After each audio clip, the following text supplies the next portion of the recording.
यह कहानी है क्लेमेंस के अदम्य साहस और संघर्ष की, जो अपनों से बिछड़कर भी हार मानने को तैयार नहीं। एक कैदी, एक पिता, एक पति, जिसने अपनी पत्नी और बेटी से मिलने के लिए हजारों मील लंबा मौत से भरा सफर तय करने की ठानी। लेकिन क्या वह साइबेरिया की जमा देने वाली ठंड, खूंखार गार्ड्स और बेरहम जंगलों को पार कर पाएगा? क्या प्यार की ताकत मौत से भी बड़ी होगी? जानिए इस रोमांचक सफर में as far as my feet will carry me. तो कहानी की शुरुआत में हम साइबेरिया के एक जेल को देखते हैं, जहां ढेर सारे जर्मन सोल्जर्स को रखा गया था। दरअसल वर्ल्ड वॉर 2 के खत्म होने के बाद रसिया ने बहुत से जर्मन सोल्जर्स को बंदी बनाकर उनसे लेड की माइन में काम करवाने लगे। हालांकि इस जेल की सिक्योरिटी काफी कम थी, मगर इसके बावजूद भी कोई यहाँ से भागने की कोशिश नहीं करता था, क्योंकि इस जेल के चारों तरफ सिर्फ बर्फ ही बर्फ थी और ये जेल किसी भी इंसानी बस्ती से 14,000 किलोमीटर दूरी पे था। इसलिए अगर कोई कैदी यहाँ से भाग भी गया तो साइबेरिया के जमा देने वाली कड़ाके की ठंड में उसकी डेथ पक्की थी। हालांकि उन कैदियों में एक कैदी ऐसा भी था जो यहाँ से भागकर अपने वाइफ और डॉटर के पास जाना चाहता था, जिसका नाम क्लेमेंस फॉरेल था, जिसे इस जेल में पूरे 25 साल की सजा काटनी थी। लेकिन क्लेमेंस किसी भी हाल में यहाँ से भागना चाहता था, क्योंकि वो अपनी पूरी जिंदगी एक कैदी बनकर नहीं गुजार सकता था। और फिर एक दिन क्लेमेंस को भागने का मौका मिल गया।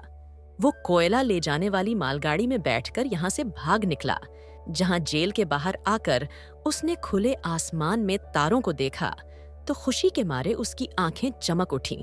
हालांकि थोड़ी देर चलने के बाद ट्रेन को रोक दिया गया और जब क्लेमेंस ने बाहर देखा तो एक रसियन सोल्जर उसके ऊपर गन पॉइंट किए हुए खड़ा था, जहां पे वो पकड़ा गया और जेल से भागने के जुर्म में उसे एक ओपन एयर सेल के अंदर कैद कर दिया गया।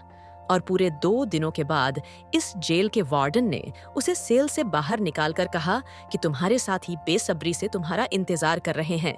और जब 2 दिनों के बाद क्लेमेंस अपने साथियों से मिला, तब उसके साथी लाठी डंडे लेकर उसका वेट कर रहे थे, क्योंकि क्लेमेंस के भागने के चलते इन्हें पिछले 2 दिनों से भूखा रखा गया था।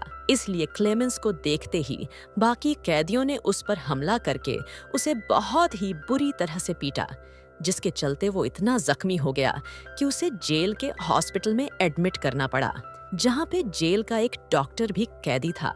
वो क्लेमेंस की ब्रेवरी को देखकर काफी हैरान हुआ, जबकि क्लेमेंस ने उस डॉक्टर से कहा कि मैं अपने वाइफ और डॉटर के पास जाना चाहता हूँ, जिसमें मुझे आपकी हेल्प की जरूरत है। जिस पर डॉक्टर ने उसे समझाया कि यहाँ से जिंदा भाग पाना इम्पॉसिबल है, और अगर तुम यहाँ से भाग भी गए तो साइबेरिया के जमा देने वाली ठंड में मारे जाओगे, और नहीं भागे तो भी तुम्हारी मौत पक्की है, क्योंकि तुम जिन माइंस में काम करते हो वहां पे लेड की मात्रा ज्यादा है, जो हवा के जरिए बॉडी के अंदर जाता है, जिस कारण से लोगों को कैंसर जैसी खतरनाक बीमारियां होती हैं।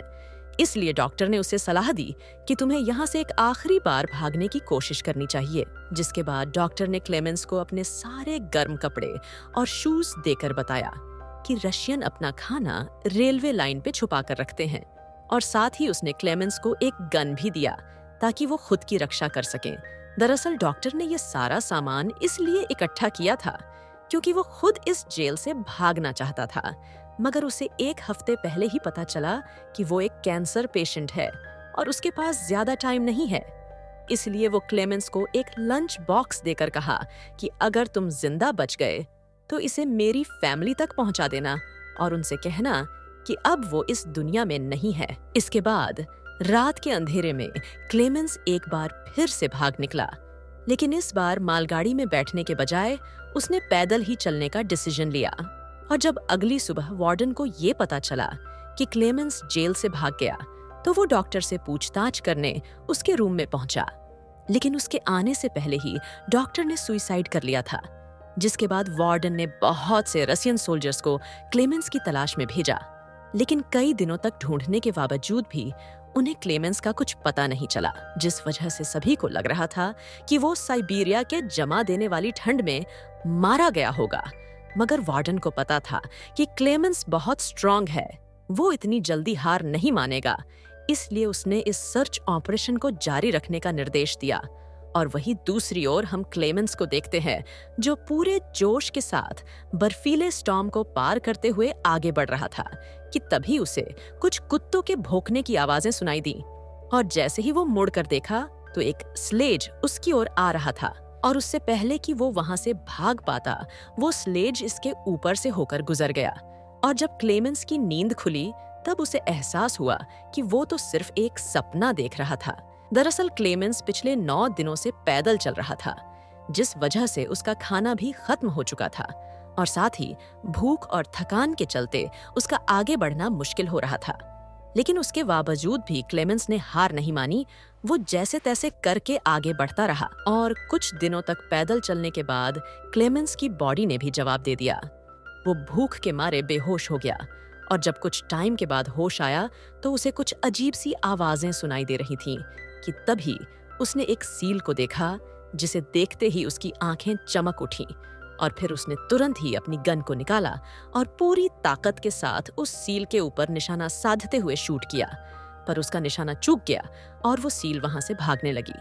मगर इससे पहले कि वो सील पानी में जाती, क्लेमेंस ने अपनी आखिरी गोली शूट किया, और किस्मत से इस बार सील को गोली लग गई, जिसे देखकर क्लेमेंस खुशी के मारे झूम उठा, क्योंकि अब वो भर पेट खाना खा सकता है और बाकी के सफर में उसे कोई फिक्र नहीं करनी पड़ेगी।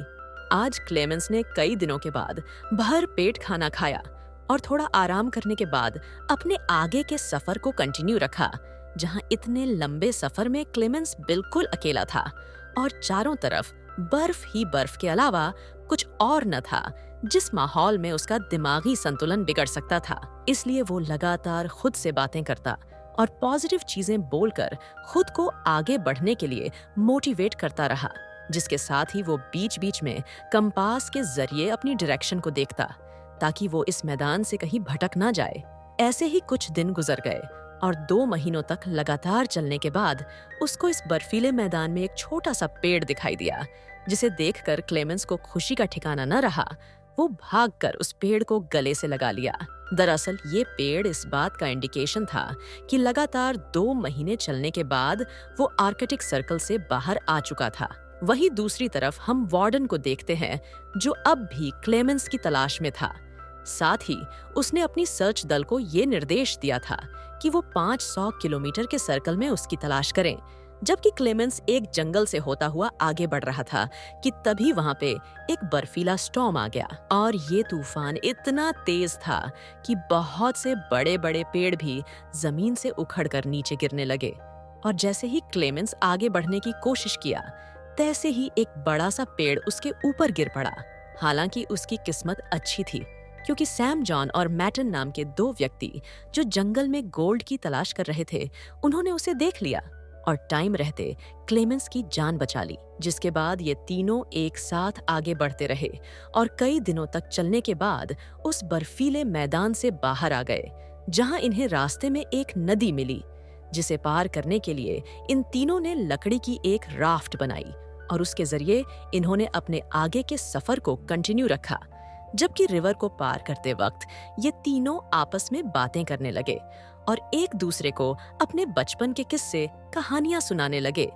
मगर उसी बीच नदी का बहाव काफी तेज हो गया, जिसकी वजह से इनकी राफ्ट आउट ऑफ कंट्रोल होने लगी, जिससे सैम जॉन का बैलेंस बिगड़ गया और वो सीधा पानी में जा गिरा। मगर उसे स्विमिंग नहीं आता था, इसलिए वो पानी में डूबने लगा, जिसे देखकर क्लेमेंस ने अपनी जान की बाजी लगाकर सैम जॉन की जान बचाई। वहीं दूसरी ओर मैटन ने इन दोनों को मरने के लिए छोड़ दिया और राफ्ट को लेकर आगे चला गया। और थोड़ी देर के बाद वो एक झोपड़ी तक पहुंचा, जहां वो सैम के साथ रुका हुआ था। यहाँ पे उसके मन में लालच आ गया और उसने सैम को मरा हुआ मानकर उसके हिस्से का गोल्ड और बाकी चीजों को चुरा लिया। पर कुछ देर के बाद सैम और क्लेमेंस भी वहां तक आ पहुंचे और मैटन के धोखे को देखकर सैम को काफी गुस्सा आया और उसने मैटन को गोली मार दिया। जिसके बाद सैम और क्लेमेंस ने अपने अपने सामान को बांधा और अपने आगे के सफर को जारी रखा। ये दोनों कई महीनों तक ऐसे ही चलते रहे, सिर्फ इस उम्मीद में कि इन्हें कोई इंसानी बस्ती मिल जाए।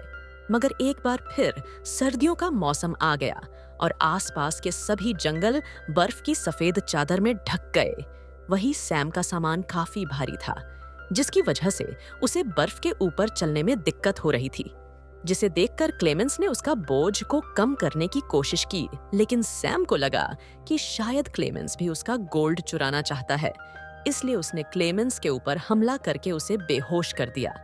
और थोड़ी देर के बाद जब उसे होश आया, तब उसने एक भेड़ियों के ग्रुप को अपनी ओर आते हुए देखा, तो खुद की जान को बचाने के लिए वो एक पेड़ के ऊपर चढ़ गया। पर वो खूंखार भेड़िए उसके पैर को पकड़कर नीचे खींचने लगे, मगर वो पेड़ भी काफी पतला था, इसलिए वो बीच से टूटकर नीचे गिर गया। जहां पे क्लेमेंस की डेथ पक्की थी कि तभी वहां पे गोली चलने की आवाज आई। और जब क्लेमेंस ने अपनी आंखें खोली, तब उसने सभी भेड़ियों को मरा हुआ पाया। दरअसल इस एरिया के शिकारियों ने ऐन वक्त पे आकर उसकी जान बचा ली थी, जिसके बाद वो क्लेमेंस को उठाकर अपने विलेज ले गए, जहां पे बाकी के लोगों ने उसका इलाज किया। और फिर सालों की कड़ी मेहनत के बाद आखिरकार क्लेमेंस एक इंसानी बस्ती तक पहुंच गया, जहां आसपास के लोगों को देखकर उसे काफी खुशी हुई। और अगले कई दिनों तक वो इसी गांव में रुका रहा, जहां के लोगों ने उसकी खूब खातिरदारी की। और फिर एक दिन वहां पे एक नोटिस आया, जिसमें लिखा था कि अगर किसी ने भी जेल से भागे जर्मन सैनिक को अपने घर में पनाह दिया, तो उस पर देशद्रोह का आरोप लगाया जाएगा। अब न चाहते हुए भी क्लेमेंस को वहां से जाना पड़ा, मगर जाने से पहले गांव के लोगों ने उसे ढेर सारा खाना और एक कुत्ता भी दिया, जो अब इस लंबे सफर में उसका एक साथी था, इसलिए उसे अकेलापन भी महसूस नहीं हुआ। और फिर कई दिनों तक चलने के बाद इन्हें एक मील दिखाई दी, जिसे देखते ही क्लेमेंस का डॉग खाने की तलाश में भागा।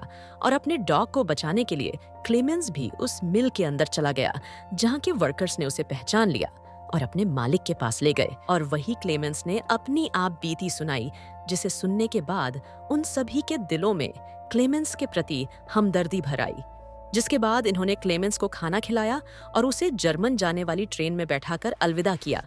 वही क्लेमेंस ये सोचकर खुश हो रहा था कि वो बहुत ही जल्द अपने घर पहुंच जाएगा, पर वो इस बात से अनजान था कि मिल के मालिक ने उसकी खबर वार्डन तक पहुंचा दिया था।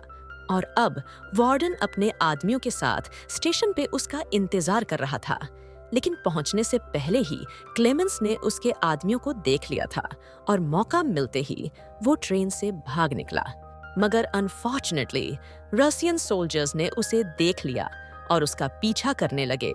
वही क्लेमेंस ने जल्दी से ट्रेन की पटरियों को क्रॉस किया कि तभी न जाने कहां से वार्डन उसके सामने आ गया, जिसे देखकर क्लेमेंस का दिल बैठ सा गया, क्योंकि उसके इतने सालों की मेहनत अब मिट्टी में मिल चुकी थी। लेकिन उससे पहले कि वार्डन उसे अरेस्ट करता, क्लेमेंस के डॉग ने वार्डन पे हमला करके उसे काट लिया और मौके का फायदा उठाकर क्लेमेंस वहां से भागने लगा। लेकिन तभी उसे गोली चलने की आवाज आई और जब उसने मुड़कर देखा तो अपने डॉग को मरा हुआ पाया, जिसे देखकर क्लेमेंस को काफी दुख हुआ। मगर उसके बावजूद भी वो रुका नहीं और अपनी पूरी ताकत से आगे बढ़ता रहा और चलती हुई ट्रेन पर कूदकर यहाँ से निकल गया।